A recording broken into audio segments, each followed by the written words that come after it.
লক্ষ্মীপুরের বন্যা পরিস্থিতির সবশেষ খবর জানাচ্ছিলেন সহকর্মী তৌহিদুর রহমান।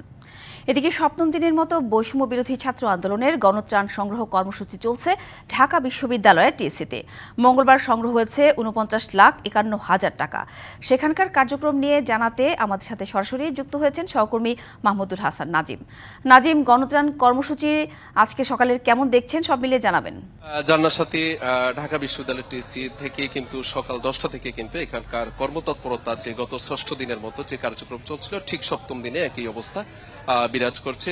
আমরা সকাল থেকে দেখেছি বিভিন্ন ব্যক্তি ও প্রতিষ্ঠান বানবাসী মানুষের জন্য যে আসলে স্বেচ্ছায় তারা জনসাধারণ আসলে বানবাসী মানুষের জন্য তাদের যে আর্থিক এবং মানসিকভাবে যে আসলে খাবারের যে একটি সংগ্রহ আছে, এখানে বিস্কিট, শুকনো খাবার, পানি, গুড় সহ বিশেষ করে এই মুহূর্তে কিন্তু বিভিন্ন ব্যক্তি ও শিক্ষা প্রতিষ্ঠান থেকে কিন্তু শিক্ষার্থীরা তাদের আসলে বানবাসী মানুষের পাশে দাঁড়ানোর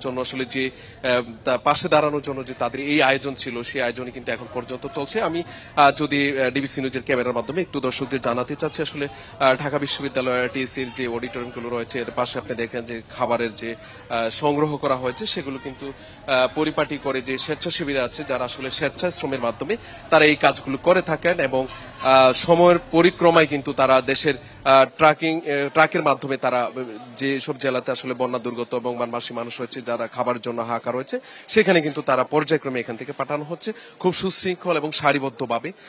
আবার এখানে কেউ কেউ নগদ অর্থ দিয়ে থাকেন। সব মিলিয়ে আসলে যে দেশের মানুষ যে বানবাসী মানুষের পাশে দাঁড়িয়েছে সেটি কিন্তু আসলে ঢাকা বিশ্ববিদ্যালয় টিএসসির আরো সহ যে ডাকসুর মধুর ক্যান্টিনের পাশে আরো 3টি জায়গাতে কিন্তু এই ধরনের খাবার সংগ্রহের কাজে কিন্তু স্বেচ্ছাসেবীরা নিয়োজিত আছেন। তো আসলে সব মিলিয়ে যদি আমি যেটি আসলে দেখানোর চেষ্টা করেছি যে সেখান থেকে কিন্তু আপনার পুরোপুরি ভাবে এখন পর্যন্ত কিন্তু চলবে বিকেল 5টা পর্যন্ত। তো আপনি জানান গত 5-6 দিন কিন্তু এইভাবেই সমানভাবেই কার্যক্রম চলছে।